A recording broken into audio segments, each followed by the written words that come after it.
শুভ সকাল আমার প্রিয় বন্ধুরা। তোমরা সকলে কেমন আছো?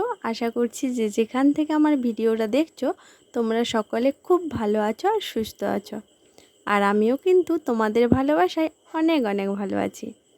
মেদিনীপুর জেলার ছোট্ট একটি গ্রাম থেকে আমি মৌসুমি, আমার মৌসুমি ব্লগ চ্যানেলে তোমাদের সবাইকে অনেক স্বাগত আর অনেক ভালোবাসা জানিয়ে আজকে এখন থেকে একটি নতুন ভিডিও শুরু করলাম। আশা করছি আজকে আমার এই ভিডিওটি তোমাদের খুব ভালো লাগবে। ভিডিওটি প্রথম থেকে শেষ পর্যন্ত দেখার জন্য অনুরোধ থাকলো। সকাল এখন 6:10 মতো বাজে আর আমি বসলাম মেয়ের টিফিন রেডি করতে। অনেক দিন ধরে ওকে স্কুলে কোনো টিফিন দেয়া হয়নি, আসলে কয়েকদিন ধরে সময়ই হচ্ছে না। আর সব থেকে বড় কথা কি বলতো, আমার মেয়েকে টিফিন দিতে হলে ওর পছন্দ মতো দিতে হবে, নাহলে যেমন টিফিন তেমনই বাড়ি ঘুরে আসবে। গতকালকেই কিন্তু বলে দিয়েছিল যে আজকের টিফিনে যেন ওর পরোটা থাকে। সকালবেলা ঘুম থেকে উঠে মুখ হাত পা ধুয়ে দেখো ওই জন্য টিফিনটা আগে রেডি করে দিয়েছি। আসলে আমার ঘুম থেকে ওঠার অনেক আগে মা ঘুম থেকে উঠেছে। মা মোটামুটি এখন সকালের বাসি কাজকর্মগুলো করে দেয়, মানে ঘর ঝাড় দেওয়া, বাসন ধোয়া, তারপরে ঘর নিকোনো, তারপরে জলটাও কোনো কোনো সময় ধরে দেয়, কোনো কোনো সময় যেদিন মেয়ে বেরিয়ে যায় তারপরে যদি জল আসে সেদিন আমি ধরে। বাড়ির কাজ কিন্তু পরে করলেও চলবে, কিন্তু মেয়েকে ঠিক টাইমে স্কুলে পাঠানো, ওকে ঠিক টাইমে গাড়িতে তুলে দেওয়া, ওটা কিন্তু আগে দরকার। এই জন্য কি হয় বলো তো, সকালের কাজটা মা বেশিরভাগ দিন করে দেয়। তো যাই হোক বন্ধুরা, মেয়ে স্কুলে বেরিয়ে গেল আর স্কুলে বেরিয়ে যাওয়ার পর দেখো সোজা আমি ঘরে আসলাম। আর ঘরে কিন্তু আজকে তাড়াতাড়ি বিছানাপত্র তুলে দিয়েছি, তোমরা দেখে নিশ্চয়ই সেটা বুঝতে পারছো। এই কদিন তোমাদের দাদাভাই একটানা দোকান যাচ্ছে, এই জন্য সকালবেলা বিছানাটা মোটামুটি ফাঁকা হয়ে যাচ্ছে আর আমি সকাল সকালে বিছানাপত্র গুছিয়ে নিচ্ছি। আর দেখো বাবার বাড়িতে যতদিন ছিলাম ততদিন টাইম মতো ওষুধ খাচ্ছিলাম, সব কিছুই করছিলাম, কিন্তু যা বাড়ি এসেছি দেখো ওষুধ খাওয়া ঢিলেমি পড়ে গেছে। আসলে কাজের চাপে না ওষুধ খাওয়ার কথা ভুলেই যাচ্ছি, বিশেষ করে সকালবেলায় যে খালি পেটে ওষুধ খাওয়া। মেয়েকে খাওয়াচ্ছি কিন্তু নিজে খাওয়ার সময় আর সময় হচ্ছে না। একসঙ্গে খেয়ে নিলে হতো, মেয়েকে তখন খাইয়ে নিজে যে খাবো বসে সে সময়টা হাতে পাই না, কারণ মেয়েকে আগে খাইয়ে দাইয়ে ওকে স্কুলে বার করতে হবে, তো এই জন্য নিজের সময়ের কথা তখন মাথায় থাকে না। তো যাই হোক, এখন মেয়ে বেরিয়ে যাওয়ার পর দেখো আমি ওষুধটা মনে করে খেয়ে নিচ্ছি। আর যত ওষুধ জানো তো সেই একসঙ্গেই খেতে হবে, সব কটা ওষুধ কিন্তু খালি পেটে খেতে হবে।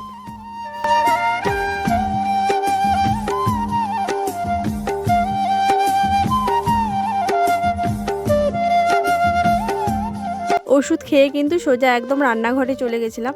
আসলে সকালে জল খাবারটা তৈরি করছিলাম। আজকেও বাড়িতে কাজ হচ্ছে, আমি জানি হয়তো যে কালকে কাজ করতে দিয়েছে সেও আজকে কাজ করতে দেবে, তবে বেলার সময় জানতে পারলাম যে উনি আর কাজ করতে দেবেন না, কারণ ওনার নাকি জ্বর হয়েছে। তো এই জন্যই সকালবেলা ঘুগনি করেছিলাম, গতকাল রাতে মটর ভিজিয়ে রেখেছিলাম, সকালবেলা ওই যে কাজকর্ম সেরে ঘুগনিটা রান্না করে নিয়েছিলাম। তারপরে তো বাসনগুলো এখানেই ডোবানো ছিল। সকালবেলা বাবাকে চা করে দিয়েছি, চা মুড়ি খেয়েছে, বাবা মা দুজনেই চা মুড়ি খেয়েছে। আর আমি তো ব্রাশই করছিলাম না, খালি পেটে ওষুধ খেয়েছি, তারপরে ব্রাশ করছিলাম না। এই জন্য দেখো এখন মোটামুটি আর কোনো কাজকর্ম নেই, রান্নাবান্নাও হয়ে গেছে, সমস্ত কিছু হয়ে গেছে। ওই জন্য দেখো ব্রাশ মুখে নিয়ে বেরিয়ে পড়েছি, ব্রাশও করছি। আর ব্রাশ করতে করতে এখন ওই যে বাসনগুলো মেজে নিচ্ছি, রান্না করেছিলাম যে কড়াইটাতে সেটাও মেজে নিচ্ছি, কারণ এবার তো ভাত রান্না করতে হবে। আর আজকে ভাত রান্না করা তেমন কোনো চাপ নেই, কারণ বাড়িতে যখন লোক খাচ্ছে না, যেমন নর্মালি বাড়িতে রান্নাবান্না হয় যেই সময় সেইভাবেই রান্নাবান্না করব। তো যাই হোক বন্ধুরা, চলো সঙ্গে থাকো, ব্লগটা দেখতে থাকো, আমি বাসনগুলো ঝটপট করে মেজে নিই।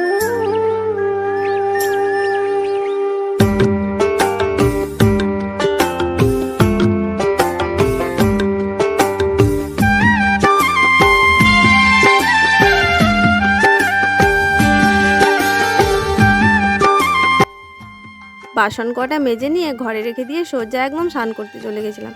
তারপর স্নান টান সেরে দেখো এখন ঘরে চলে আসলাম।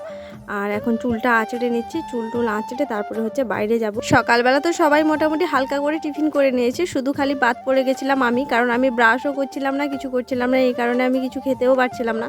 আর জানো তো ব্রাশ না করে না আমার কোনো কিছু মুখে দিতে ইচ্ছে করে না, বিশেষ করে চাটাও আমি খেতে পারি না, আমার এমন খারাপ লাগে। এখন হয়তো তোমরা বলবে যে ওষুধ খেয়ে নিলে, যে ওষুধটা বাধ্যগত না খেলে আবার মনে থাকে না, কারণ ব্রাশ করে আসলেই তখন শুধু খেতে মন চাইবে, ওষুধের কথা আর মনে থাকবে না। ওই জন্য ওটা ব্রাশ করার আগেই খেয়ে নিয়েছি।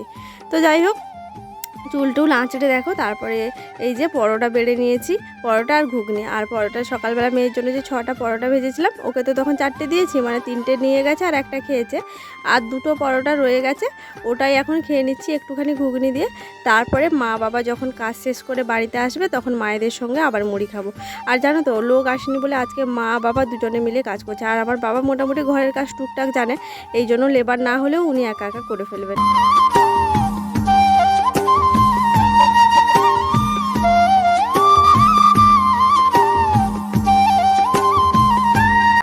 সকালবেলা যখন পুকুরে স্নান করছিলাম তখন মা মাছটা এনে রেখে গেছিলো, বলছিল যে সময় মতো করে মাছটা বেছে নেবে।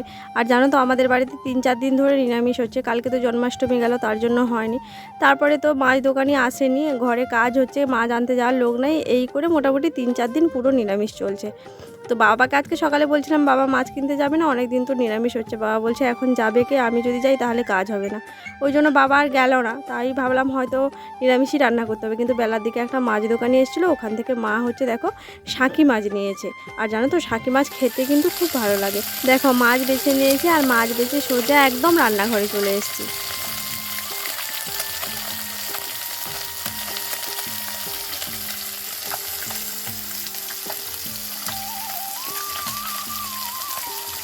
ওদিকে দেখো মাছ ভাজা বসিয়ে দিয়েছি, আর এদিকে দেখো সমস্ত সবজিগুলো সুন্দর করে কেটে ধুয়ে রেখেছি। এখানে কুমড়ো কাটা রয়েছে, আর এখানে ঝোলের জন্য পেঁপে আলু ঝিঙে এইসব কাটা রয়েছে। আজকে রান্না করতে কোনো কষ্ট হয়নি, কেন বলো তো আগে থেকে সবজিও কেটে রেখেছিলাম। আর দেখো মাছ ভাজা হয়ে গেছে, এখন মাছের ঝালটা আগে রান্না করে নিচ্ছি, পরে বাকি রান্নাগুলো করব। মাছের ঝালের মশলাটা ভালো করে কষিয়ে নিয়েছি, তারপরে দেখো জল দিয়ে দিয়েছি। এবার ঝোলটা যা ফুটে গেছে, এবার ভেজে রাখা মাছগুলো দিয়ে দিচ্ছি। আর জানো তো সব কটা মাছ কিন্তু ঝালে দিয়ে দিলাম, কারণ কি বলো তো নদীর মাছ আবার যদি বেশি দিন মানে রেখে দেওয়া হয় তাহলে ওটা আর ভালো লাগবে না, এই জন্য সব মাছ একদম ঝাল করে ফেললাম। যতটা খাওয়া হয় হবে, না হলে বাকিটা ফ্রিজে তুলে রাখবো।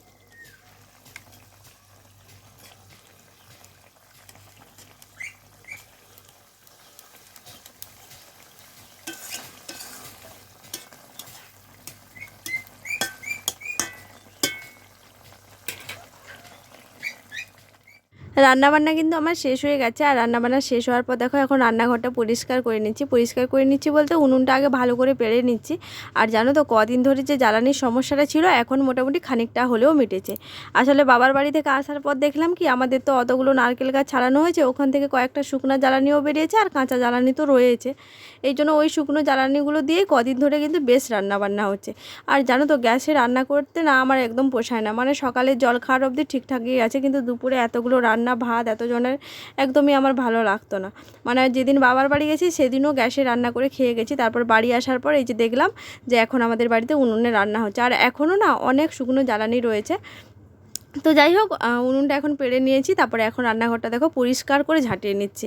আর জানো তো এখনও কিন্তু বাবার কাজ শেষ হয়নি। দেখো বাবা আর মা দুজনে কাজ করছে, আবার ওখানে এসে যোগ দিয়েছে তোমাদের দাদাভাই। আসলে কি বলো তো ঘর করতে করতে না বাঁশের শর্ট পড়ে গেছে, মানে যে বাঁশগুলো কালকে কেটেছিল সেগুলো কিন্তু ঘরে লেগে গেছে, এখনও অনেকগুলো বাঁশ লাগবে। এই জন্য দেখো বাবা আর মা বাঁশ কাটছে। আজকেও রান্না বান্না হয়ে গেছে, আর রান্না বান্না করে ঘুরে বেড়াচ্ছে, এখনও খাইনি। আর এখন কটা বাজে জানো, 2টা 34, আর এখনও বাড়ির কাজ হচ্ছে। আসলে কি হয়েছে বলো তো, কালকে যে জনা কাজে দিয়েছিল সে আজকে আসেনি, ওর নাকি জ্বর হয়েছে, ওই জন্য বাবা মা দুজনা পড়ে কাজ করছিল।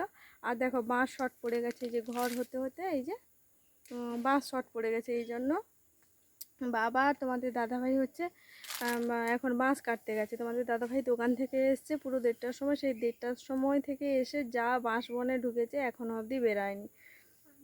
মাও স্নান করেনি, বাবাও স্নান করেনি, আর তোমাদের দাদাভাইও স্নান করেনি। ওরা বাঁশবন থেকে বেরালে তারপরে স্নান টান করলে তারপর খাওয়া দাওয়া করবো, মানে ততক্ষণে 3টে 3:30 বেজে যাবে। আমার মেয়েও খায়নি।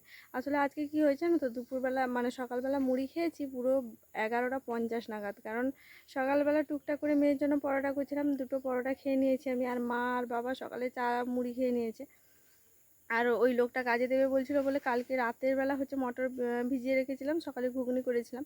তারপর তো বেলার দিক করে জানতে পারলাম যে উনি আর কাজ করতে দেবেন না, তো ওই জন্য বেলার দিক করে ঘুগনি দিয়ে মুড়ি খেয়েছি বলে খিদে পাইনি, নাহলে এতক্ষণে আমাদেরকে খেয়ে নিতে হতো। বিশেষ করে আমি আর মেয়ে তো খেয়েই নিতাম, দেরি করতাম না। তো যাই হোক, ওরা কাজ করে বেরালে তারপরে হচ্ছে খাওয়া দাওয়া করবো। আর দেখো এদিকটা এসছি, আমার একটু শান্তি নেই। আমার মেয়েটাকে দেখো কীরকম দেখো উঠে যাচ্ছে ওইখানে পড়ে গেলে। আর দেখো তোমাদের একটা জিনিস দেখাই, এই যে দেখো তাকে, ওর নাকি কালকে পা কেটে গেছিলো। কীরকম কাঁদছিল বলো দেখি। পা কেটে গেছিলো, এখনও পাটা ব্যথা। মানে যখন কিছু করতে বলবো বলবে মা গো ভীষণ পা ব্যথা। এর নাকি পা কেটে গেছিলো, পা ব্যথা, আর এখন দেখো কীরকম দুলছে। এত বদমাইশ তার, মানে ভাবো আমার কোথাও শান্তি নেই, এক ফোঁটা কোথাও শান্তি নেই। যেখানে যাবে বদমাইশি করবে, মানে ওর জ্বালায় আমি কোথাও গিয়ে শান্তি পাইনি। এখান থেকে আমাকে আগে চলে যেতে হবে, নাহলে আমাকে তোমাদের দাদাভাই আর বাবা দুজনে মিলে বকবে যে ওইখানে কি করতে গেছিলে। তো যাই হোক, এখন বাইরে যখন বেরিয়েছি, এই তো মেঘ করেছি, মেঘের অবস্থা তো দেখো কীরকম। মেঘ করেছি, জামা কাপড় কটা তুলে নিই, তারপরে যখন ওরা স্নান করে আসবে তখন হচ্ছে খাওয়া দাওয়া করবো। আর আজকে মাছ নিয়েছি, কালকে তো রাধাষ্টমী, মাছ হয়নি, এই জন্য আজকে শাকি মাছ নিয়েছিলাম। মাছের ঝাল করেছি, আর মিষ্টি কুমড়োর ভাজা করেছি, আর একটা ঝোল করেছি। এই তো টুকটাক রান্না হয়েছে। এবার চলো ঘরে যাই। নেমে আয়,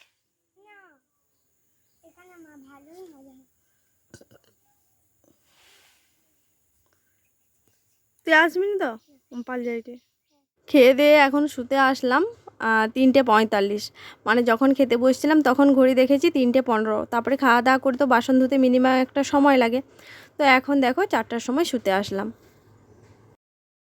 ফিরে আসলাম একদম বিকেলবেলা। বিকেল আর কি বলবো, 3টার সময় তো ঘুমোতে গেলাম, আবার বিকেল আর কখন হলো। তো যাই হোক, একটুখানি রেস্ট করছিলাম। তারপরে তোমাদের দাদা ভাই হচ্ছে দোকান যাবে, বেরালো, এই জন্য উঠে জানো তো ওকে একটা আপেল কেটে দিচ্ছি। ও কলকাতায় গেছিলো, কলকাতা থেকে এত বড় বড় আপেলগুলো নিয়ে এসছে। যা নিয়ে এসছে ওকে কেটে দেওয়ার মতো আমাদের কারোরই সময় হয়নি। কালকে তো ঘুমিয়ে পড়েছিলাম, আর এই জন্য আজকে জানো তো জেগে রয়েছি বলে উঠে আগে ওকে আপেলটা কেটে দিচ্ছি। আর ওটা খেয়ে হচ্ছে দোকানে যাবে। তো যাই হোক বন্ধুরা, আপেল কাটতে কাটতে আজকের ভিডিওটা শেষ করছি, আর বড় করছি না। সবাই ভালো থাকবে, সুস্থ থাকবে, সাবধানে থাকবে। আজকের ভিডিওটা তোমাদের কেমন লেগেছে অবশ্যই কিন্তু কমেন্ট করে জানাবে। আর যদি ভালো লেগে থাকে লাইক কমেন্ট শেয়ার করে আমার চ্যানেলটিকে সাবস্ক্রাইব করে আমার পাশে থাকবে। দেখা হচ্ছে কালকে নতুন একটা ভিডিওতে। সবাইকে আজকের মতো টাটা।